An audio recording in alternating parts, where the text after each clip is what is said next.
All right. Thanks a lot for coming by. I appreciate you stopping by to check out what's going on over here. This video is it's a little different. Usually my videos are about my software. And actually I have a synthetic oil video that I need to come back to. I have a bag of some things here. Anyway, as I digress, I had an issue with my F150. And just to sum it up real quick, it cost me about $300 to fix. And that was beyond fixing the actual problem.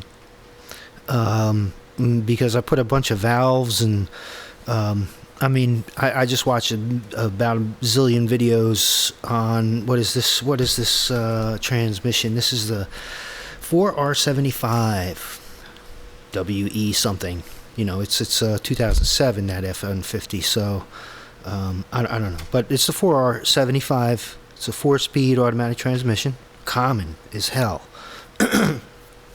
And so what happens? The symptoms here that occur is that you're driving along, and I found out, like in heavy traffic, that what you get into second gear. This is a very specific symptom. You get into second gear specifically, and the torque converter locks up.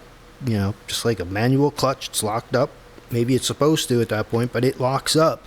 And then when you go to stop, it's like stopping car that, you know, a manual car with the clutch in. And you're like, it happened to me once and it was sporadic. It happened to me once on the highway.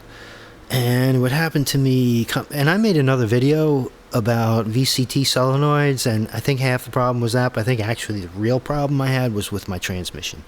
Now, this is a sure thing because there's a TSB and I don't know where it is. Let me see. I don't think I have the TSB number. Do I? Yeah, I don't have the TSB number, but there is definitely a TSB for this specific symptom, and there is a way to, with a scanner, to test it, the slip percentage in some conditions. And my thing passed with flying colors. Now, basically what happens is, somewhere on this slide, I don't know if I can stop this slide, but there is there it is. See that ball right there? That's the problem. These balls are made out of plastic, which is nice. They don't wear out the plate, but look what happens. And all right, I don't even know how to operate this stupid slideshow. So let me do this. Let me stop.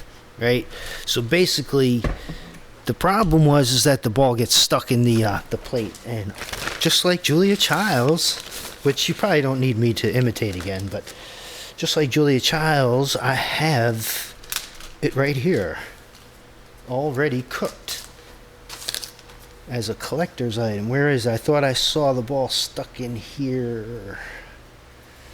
Yes, there it is. Can you see this? All right, I gotta mess with the focus here a little bit. But this is a thing between you. This ball, for, you know, whatever design reasons, apparently is, the mic is over here. Sorry, everybody. This ball that gets stuck in here, you can see that, right? That gets stuck in here is yeah, there's the other side. Is apparently a valve between second gear and the actual torque clutch pressure plate. You know, hydraulic system, the fluid, you know, flowing through everything. So, so when that ball gets stuck like that, what happens is your torque clutch gets just you know, engaged. Period. Boom. Until it gets spit out again, and as you could see from that. Sorry about this focus stuff, guys. You can see that is a obvious problem, right? You don't have to go to school or anything to know that ball's stuck in there. So these were like $9, man, right? It was like $9 to pull out, and I actually wasn't sure which ones, and I bought two from one place and one just to make sure, and you can see they're different sizes, but I made a note of it. You know, not for F150, and I just happen to have one for an F150, and it's they're apparently made of better material, etc., etc. Now the other thing is, you see I have the plate here, which means this plate, actually I replaced this plate because what happens is there's another issue. It's going to be hard to see. Oh, here it is. This is the second, some second or third, some servo. One of the servos sits right above here. I think it's first and second. And it comes down, it smacks into the plate, and it creates this dimple. Look at that, man. Right? So there's a kit that puts a little cup here, and I did that. Two things I did is I replaced, well, a couple things I did is, a bunch of things I did is I replaced this plate. This is a thing called Tough Plate. This stuff right here. It's the same, it's the same plate. All this stuff. It's always like, if it's this version or that version, drill, increase the size of this hole or whatever, cover, it's always instructions for specific cars, right? So I replaced this plate with a thicker plate, and also there's a cup kind of a thing that goes into the new one. So now I got the tough plate's actually almost twice as thick as this one, and there's a cup that sits in there. I'm sorry, I don't know all the detail. This was like 3 years ago I did this repair, right? It seems to have held. The only thing,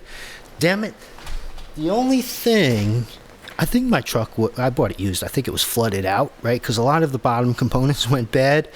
The starter, things on the bottom, this transmission issue. But I don't know if I'd blame this on seawater. Because when I opened, because it was sandy, I'm talking about, I'm in New Jersey. When I opened the transmission, the pan was clean. It was not that really super fine, like you'd expect, that super fine clutch material, but like not really thick. And of course the magnet was just like mud, so there's nothing sharp in there or no chunks. I was like, I was very pleased to see that. So now I was like, okay, let's go forward with all this crap. I ordered all these pieces. The whole thing, including the fluid, was like $300, man. I was like, let me see some of the parts that I got here. Well, I got a bunch of parts I didn't use, of course, right? A bunch some of these, I bought some kits that like overlap, so I have some extra parts, but these are like such delicate little pieces, some of these parts, man. Here's some of the valves I replaced out of that body. Oh, yeah, for the servo. I don't think I used these, actually. Wow, I haven't looked at these in a long time. End caps. That you put in the end to prevent the fluid loss. Nice new O-ring. So I didn't overhaul the transmission. I didn't, replace any hard parts, but I replaced a whole bunch of O-rings, and this one guy who was like seemed like he was really professional, like did it for a long time, was like, he replaced, what was this? Yeah, this, what is this? What is this? What am I looking at? This is some very important freaking, here I wrote it down, pressure regulator valve. This is a very important part for the entire transmission to operate properly. And this was actually, look at that, it's in great shape. It's not, there's no wear marks on it. I was like, it was inspecting it. I went through all this stuff, man. It took me a couple days, maybe a week or so to do the work, because I was going real slow and I had never done this before. But look at that. There's no marks on there, so that could have stayed in there. But I replaced it. The new one has these nice ridges in there so that the fluid keeps it centered, because apparently what would happen is that after a little bit of wear, this would bias to one side and start wearing, where the replacement part was had these ridges in it, and it would keep it centered in the bore, blah, blah, blah, blah. There were some interesting repairs that involved making, boring into the... I wasn't into that because nothing was worn that bad, all I had was that clutch, that weird torque converter lockup problem in second gear. So I took the opportunity to buy, this is only about $100, it's like $7.50, $16, $24, $8, these parts, right? This is like, it reminds me, and these are so light, like this is such a light part. It reminds me of like working on an RC car, like all the little aluminum parts and everything, and that's what this is. And this is like this transmission. It's it's a 5.4 liter. So what? And I think it's for the 4.6 too, but it's taking like what, at least 300 horsepower for the 5.4 liter. And all these little delicate parts, keeping the fluid, and it's all about keeping the fluid going where it's supposed to go. That's why that regulator was so important. Here's, I think this is the fourth, one of the failure points is the fourth gear solenoid just the whole thing falling apart, and you lose fourth gear. I didn't do anything with that. There was nothing wrong with it. Everything was fine. The lock ring, everything was good. Let me see, where's the lock ring? I don't even know if I'm calling these parts the right names, you know, man. I don't know. You know, the thing where you need the pliers to like one of these guys, lock ring kind of thing. I don't know, whatever. For the fourth gear, whatchamacallit, for the fourth gear servo. Right, here's a diagram, very useful. Nice thing is all the balls are exactly the same size. This is how many they were. I think it was 2. For some reason I feel like saying 2. I think it was number 2. Is that what it was? Let's see how accurate my memory is. Okay, let's test myself. Right, here's the plate. Right, here's the divot is right here. So I'm saying number 2. No, I'm wrong. It's number 7. Yeah, I think it's number 7. It says in the TSB, it's specific. It says in the TSB exactly this. This happens, and it says the repair takes like 2 hours or something. You take the freaking pan down. Now, the only skills you need to do this repair is to be able to torque down bolts, and to have the patience to torque down like 99,600 bolts. You know, because this is a transmission. You know, anything that's a manifold is always going to, be like 5 zillion.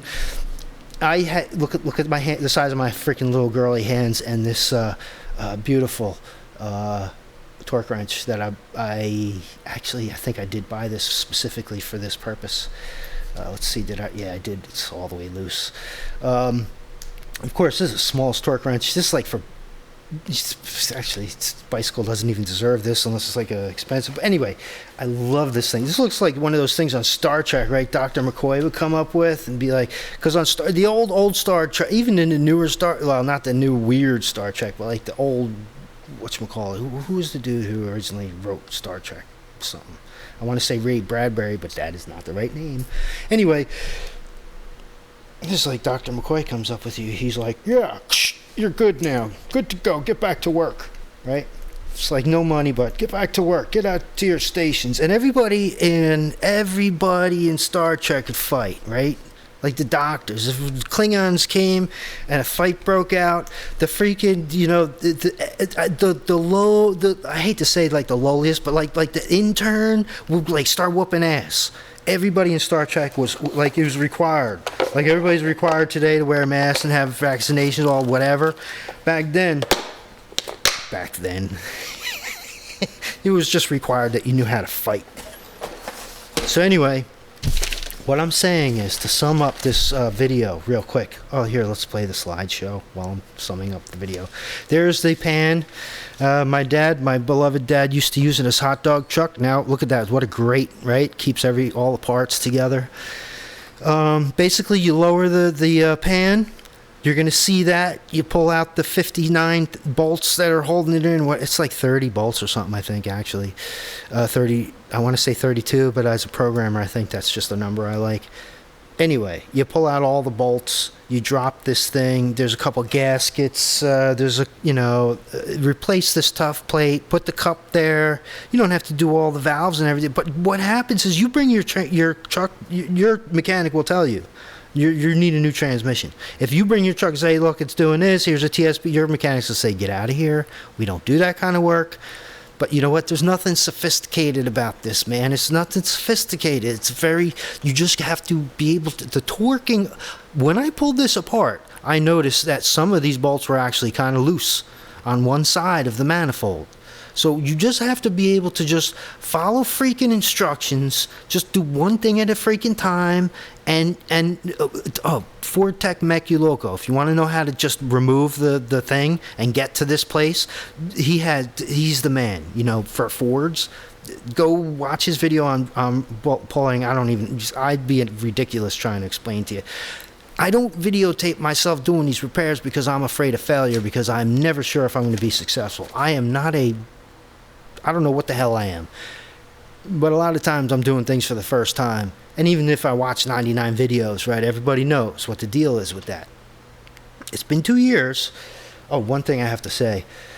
2019 I did this, I guess 3. I can't add. I don't know, or don't want to admit I'm getting old or some Anyway, shifter seal. You know, with your shifter, it goes in the side of the transmission. I replaced this when I did this job, man, and I think it's leaking now.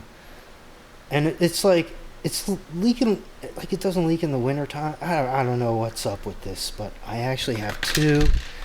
And it was easy to do when I had this all apart, because I didn't even have to take the outer part apart. If you're familiar with this job, there's a, whatever, man. It's just freaking maddening. So I got two different seals now. So whichever seal I pull out, which is one I replaced because it was all actually rotted out. That's why I was talking about the seawater or whatever. When I pulled that old seal out, I put a new one in. Whichever one of these resembles the one I put in, the other one's going in. Damn it. Otherwise, actually, the truck runs, it seems to run better. Put a battery in your car and do this job to your transmission. All these weird valves and stuff. Oh, it's funny too. I had a leak after I did this repair. I couldn't, like you do this repair, a day or two passes, and then you see transmission fluid underneath your car. You're like, okay, I'm a failure. I go and it's coming out the front of the car, so that was one of the lines. One of the lines was rusty.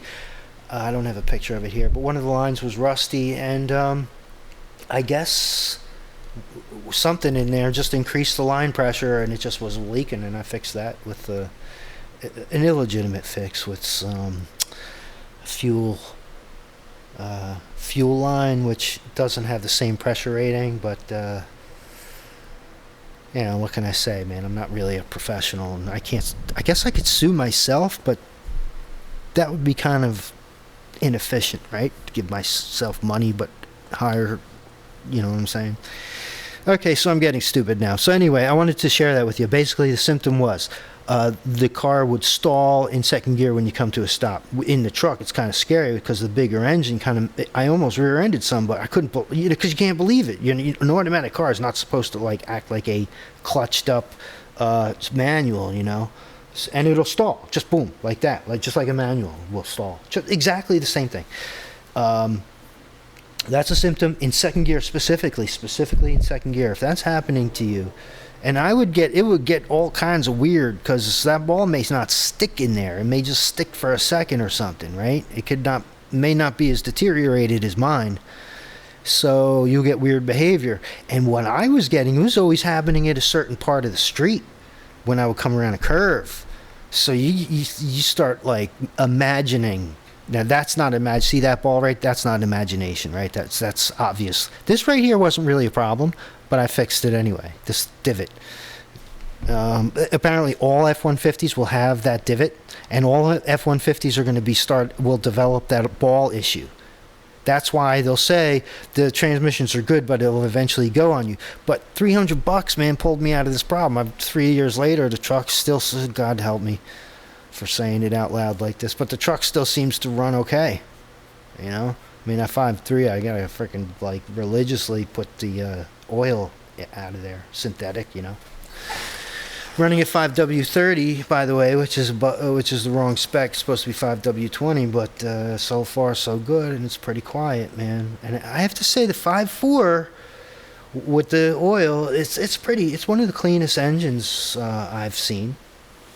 That I've had. I remember I had a 1.9 liter, was a Saturn 92 Saturn 1.9 liter. Man, that thing, you change the oil.